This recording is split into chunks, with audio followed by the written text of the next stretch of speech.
यहां भीड़ में बहुत सारे युवा आए हैं। 50% यहां महिलाएं आई हैं।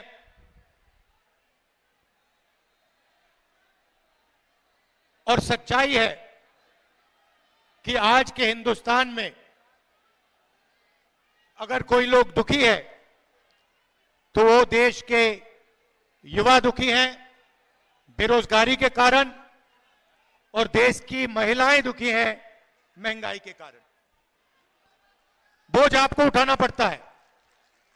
मोदी जी बड़े बड़े भाषण करते हैं,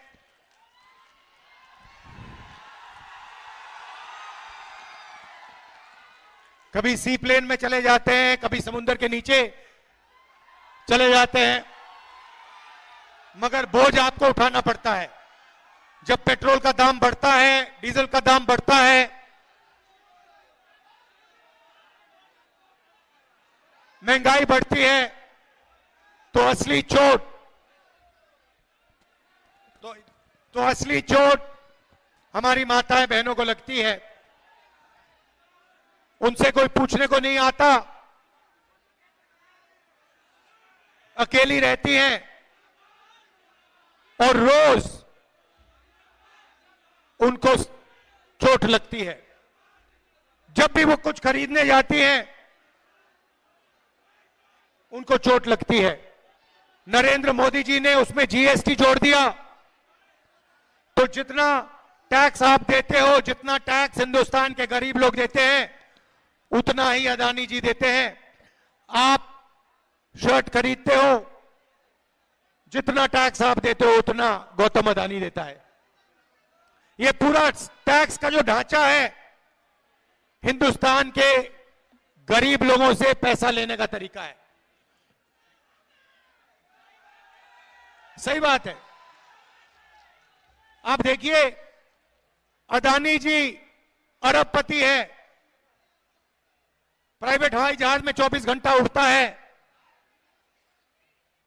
धारावी की उसको जमीन दी जा रही है, 1 लाख करोड़ रुपए की जमीन उसको दी जा रही है, और जितना टैक्स आप देते हो उतना ही वो देता है। अगर आप टी शर्ट खरीदोगे, जीएसटी जितनी आप दोगे उतनी ही अदानी देगा। तो ये जो नरेंद्र मोदी जी ने जीएसटी का सिस्टम बनाया है, ये गरीबों से चोरी करने का सिस्टम है। और इस देश में गरीब कौन है मैं आपको बता देता हूं। 8% आदिवासी, 15% दलित, 50% पिछड़े वर्ग के लोग, 15% अल्पसंख्यक माइनॉरिटी के लोग, मतलब 90% हिंदुस्तान की आबादी या दलित है, या आदिवासी है, या पिछड़े वर्ग की है, या फिर माइनॉरिटी है। मगर अगर आप देखें, हिंदुस्तान की संस्थाओं को देखें,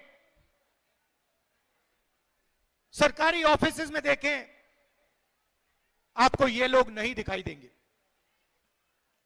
आप मीडिया देखते हो, हर रोज हर शाम झारखंड में डिबेट होती है,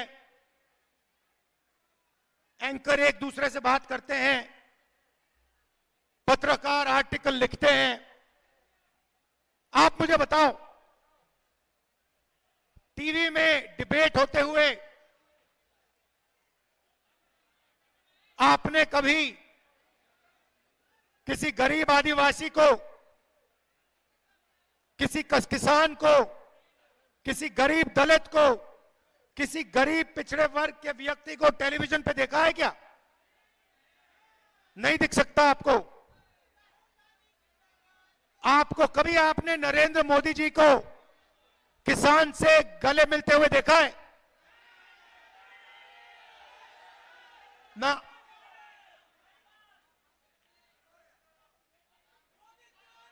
एक बार मैंने देखा नरेंद्र मोदी जी को, वो तारों के पीछे, बार्ब्ड वायर के पीछे 10-15 गरीब बच्चे थे, झिझक झिझक के नरेंद्र मोदी जी उनके हाथ पकड़ रहे थे। हिंदुस्तान का प्रधानमंत्री गरीबों के पास जाता ही नहीं है, वो जाता ही नहीं है। किसानों के पास, आदिवासियों के पास, दलितों के पास, पिछड़ों के पास वो कभी नहीं जाते हैं। वो सिर्फ अदानी जी के साथ, अंबानी जी के साथ जाते हैं। भैया आपने बताया, देश में गरीब लोगों के घर में शादी होती है ना, नरेंद्र मोदी जी अंबानी की शादी में चले गए, किसी गरीब व्यक्ति की शादी में कभी गए? क्योंकि वो उनके हैं, वो आपके नहीं है। ये सच्चाई है। वो अरबपतियों का काम करते हैं। अब देखिए, जीएसटी का पैसा आप देते हो, आपके जेब से निकलता है और वो हिंदुस्तान की सरकार के पास जाता है, लाखों करोड़ रुपए। उसके बाद वो पैसा बजट में बंटता है। बजट को कौन बनाते हैं? 90 अफसर हिंदुस्तान के बजट को बनाते हैं। और झारखंड में जो पैसा बंटता है, यहां भी 70-80 अफसर उसको बांटते हैं। तो मैंने पता लगाया इन 90 अफसरों में जो हिंदुस्तान के बजट को बांटते हैं, इन 90 अफसरों में दलित कितने हैं, आदिवासी कितने हैं, पिछड़े वर्ग के कितने हैं, यह मैंने पता लगाया। आप हैरान हो जाओगे। आदिवासियों की आबादी 8% और हिंदुस्तान के जो बजट को बांटने वाले 90 अफसर हैं, उनमें आपका आदिवासी एक अफसर है, उसको पीछे बैठा रखा है। और अगर हिंदुस्तान की सरकार 100 रुपए खर्च करती है, तो आदिवासी अफसर 10 पैसे का निर्णय लेता है। आपकी आबादी 8%, आपकी भागीदारी 100 रुपए में से 10 पैसे। दलित हिंदुस्तान में 15% है। 90 अफसरों में से 3 अफसर दलित। 100 रुपए खर्च होता है तो 1 रुपया दलित अफसर निर्णय लेते हैं। पिछड़े वर्ग कम से कम 50% हैं। 90 में से 3 पिछड़े वर्ग के अफसर हैं और 100 रुपए में से 5 रुपए का निर्णय ये लोग लेते हैं। जोड़ लीजिए,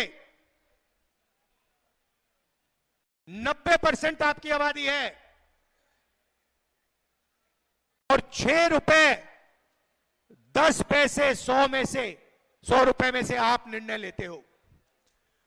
बड़ी कंपनियों को देखो, अदानी, अंबानी, टाटा, बिरला, अगर आप इनके ऑफिसेज में जाओगे, इनकी मैनेजमेंट टीम को देखोगे, इनके मालिकों को देखोगे, आपको एक आदिवासी, एक दलित, एक पिछड़ा नहीं मिलेगा, एक अल्पसंख्यक नहीं मिलेगा।